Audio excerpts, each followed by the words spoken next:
All right, welcome to TIL Talks with Chris White, where we talk TILs, tumor-infiltrating lymphocytes, and all advanced cell and gene therapies, both with patients and caregivers, along with industry leaders. Let's get going. As a reminder, I am not a medical professional or medical expert. I am only a professional and expert on my story and my experience. If you are needing or seeking medical advice or assistance, please reach out to your care team. What's up? What's up? Welcome back to TIL Talks. Today's going to be a very brief and quick TIL Talk. I want to welcome everybody to say hello to Adrienne Mendoza from BioBridge Global Advanced Therapies. She recently just put a post out on LinkedIn about the Mobile Leukapheresis bus, and this is what this conversation is about. And with further ado, Adrienne, please give us a little one-on-one on what's going on. I love it. Thank you so much, Chris, for having me on. You're the first person to reach out with an interview request, and I'm honored because, well, I don't know if the audience knows this. I don't think they do, but you have helped actually raise funds for our Mobile Leukapheresis Center. We're a profit organization. We don't really get to pioneer on things without help from our communities, and it helped greatly. You helped inspire people to give as well as you gave yourself, and it was how we actually were able to do this in the end. So Thank you. it is to your credit, and I'm so glad I'm on today. So thank you for having me. Yeah, no doubt. Thanks for popping on. No notice. Saw the LinkedIn post, only had so much information. What can you expand upon and talk about with the recent developments with the Mobile Leukapheresis bus? And what does that mean for both the state of Texas and the patient population? Yeah, it's very exciting. So this collaboration that I'm thrilled that we were able to announce is the first commercially approved CAR T-cell therapies. Right now, they're offered by KITE. In this case, with this collaboration, those patients that are in Texas, in the entire state of Texas, that may need help to have us collect their cells so that they can access therapies, able to go to them with the Mobile Leukapheresis Center under the agreement. And that is just incredibly important because a huge barrier to access is geography, particularly in the area that we're in Texas. We're in the South Texas area in San Antonio, but our bus can reach all parts of Texas. But we created this model to help overcome the great geographic distance issue we have, particularly in the areas of South Texas, West Texas. But we know that all parts of Texas need some help, and there may not be another provider in the area that the patient lives. So in those cases, we'll go to them, and it will be a crucial part of them obtaining this therapy in the end. So we're very excited that KITE has been the first to do this. I believe this will set a paradigm motion for the entire industry to sort of monitor, take notice, try as well until we overcome this access barrier. Right on. Wow. That is just stellar information. From my own knowledge, I know that y'all currently can cover a 70,000 square mile region. Correct? Correct. Yeah. Historically, as a blood center, the hospitals we've served in as a blood bank, historically, that's what we've evolved from being a blood bank into an advanced therapies and regenerative medicine organization. At the end of the day, though, it's helping provide access to cell, tissue, and blood-based medicines, including transfusible products. But historically, as a blood bank, we've served a region of approximately 70,000 square miles, which encompasses all parts of San Antonio to areas like Del Rio, down to the Rio Grande Valley, an area of about 6 million people. Oh. But it's obviously the reach we typically have when it comes to conducting routine daily blood drives and that inspire the community to give blood on a routine basis. Because it's easy for us to bring back those products and manufacture the blood locally and provide that to our local hospitals. But we know that this particular area of cell and gene therapy, the distances can be quite great. And in our case, the therapies are manufactured by the pharmaceutical company in this particular instance, right? So where they're collected and they're processed, that's all handled by the logistics downstream of collections. And in this case, it allows us the freedom to be able to go outside of that historical 70,000 square mile area into other parts. We can do 1 or 2 day trips spanning out about 500 miles to the border of Texas. And we feel it's really important for the community in Texas to have access to this. That is badass. I just had to throw that out there. So y'all are down in San Antonio. I'm up here in the Dallas-Fort Worth area. For the average anybody that is out there, what does that mean for somebody that say that is within my metroplex? If I were just to grab the microphone and go to any event anywhere and start asking random people like, hey, what do you know about oncology? What do you know about cell therapy? I always would get the question like, what is that? What does that mean? I guess my question would be, at what point or what would it take for the knowledge of this, just its existence and it is an option to reach the further parts of Texas? Texas is a huge state, so there's a lot of ground to cover per se. You know what I'm saying? Like, obviously a second bus I know would be in the work, hopefully a third and fourth and then other states and everything. But to simply put, I mean, would that be something that the DFW area could see in the near future or within the next couple of years, or what are we looking at? Yeah, it's a great question. And there's a couple things I will touch on as far as when this actually becomes more widely available, right?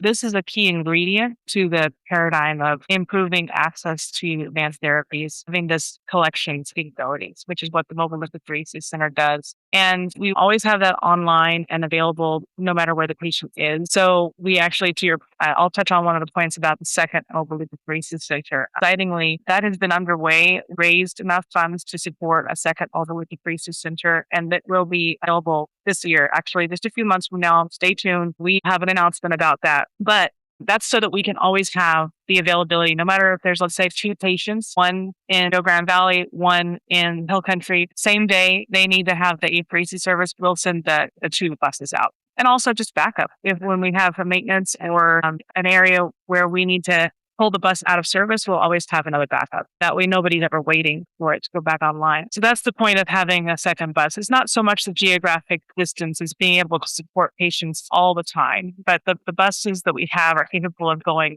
600 miles plus. They are not requiring any power. So completely self-contained, all the data systems. I've satellite internet live stream of all the analytics on board. It happens real time no matter what, even when we're on the road. But we have generators to serve all the power requirements on board. So it is a very flexible tool when it comes to going places, durable as well. When it comes to other ingredients, though, I mentioned of the Dallas-Fort Worth area or other parts of Texas, in our area here in the South Texas area, it's going to require more treatment centers to ultimately get created, and for those existing treatment centers to start to scale their capacity. So that means there's always going to be a doctor involved, right? A doctor who is aware of this therapy, who is prescribing the therapy. It requires the payers to authorize the therapy. So with all of those aspects in place, that's when the order and the request comes in for us to help support leukapheresis. As you can imagine, the more patients are being referred, the more patients are getting authorized to receive these approved medicines, the more likely it is that we'll be going to a particular area of the state to support a patient in that area. But there's still a lot of work to do when it comes to having more and more treatment centers and more referrals, more patient and physician education. Often patients, as yourself, have had to navigate this on their own. And that's an unfortunate reality of what is essentially not a mainstay drug yet, but on the way to it. And until there are more treatment centers available, there still will be a pretty low number of patients that will be seen. But I believe as time goes on, this part of the ingredient, this Mobile Leukapheresis Center, helps to support more treatment centers, more patients, more referrals. So I believe it will help increase the number. And that's what it's really designed to do. It's increase the likelihood someone can obtain this therapy, overcome the geographic burden, and support more places in Texas to be able to offer this therapy, because that upstream step is a crucial part of being able to even offer it. So that is how this all comes together. This is one part of the puzzle. Some of the puzzle pieces are there, but there's more to fill in to make that whole picture so that no matter where you are, you're getting access. And I want to pay respect to the fact that we have collaborators, right? Where there's people in the field, there's other blood banks in the community that have the capability to provide pheresis that may be in fixed site versus a mobile center. But there is more beyond Texas. Even in Texas, there's more capacity there than what might be realized. So as we get more and more of these treatment centers activated and more physicians aware and more patients are needing to be treated, then I think we're at the point where we can support all of those patients. That's just awesome. Wow. Just say, for example, someone like myself or anyone out there, what can an individual do to help expedite or speed up this process? Obviously, there's multiple barriers and layers of, I don't want to say necessarily red tape, but you can't go from just straight A to C without crossing B. So what can both individuals, organizations, groups do to help support and speed this up? Yeah. Well, for sure, if there is someone who's interested in learning more, we would gladly, as an organization, be an avenue to some points of contact. So if anyone out there is wanting to learn more about what are the opportunities to get access to these kinds of therapies, you can reach out to us. We're definitely not a healthcare provider, for example, so we can't offer medical advice, but we can try to point them in the right direction. But our website is bbgat.org. So BBG Advanced Therapies is what that stands for, .org. But in terms of what those of us who are in this community and those of you all who are watching this, as you're likely to be on the platforms, pretty kind of aware of cell and gene therapy. I think we all each have a duty to do as much as we can to inform and educate the community around us and to be involved in advocacy efforts, involved in communication and education efforts, not only to the average ordinary citizen who may not actually even have a need for accessing this therapy, but that you be an ambassador, then they can be an ambassador. A lot of this is word of mouth. People become aware. Now they feel educated, and it comes up in a casual dinner conversation that someone in their family or their friend circle dealing with something that they need help and maybe can't navigate. And maybe you give them just enough information to provide that level of detail. And just as every medicine we've seen come before, once a certain maybe number of people get treated, there's like a magic number, I think, out there where enough people have heard and known about it and experienced it, it starts to become more common knowledge. We're not at that point yet. That's a ways away from that, but we each have a duty to help educate our case. And like I've picked up the token on that one, creating content with cell character Tuffy, which is like an animated character that helps to explain some of these different cell therapies. Yes, you have a Tuffy. Oh, there goes my snowboard that was on display, but that's okay. This is like not a professional studio. You know, I'm always trying to redecorate, but we got a little Tuffy right here. Yeah, he's got a cape on. The cape.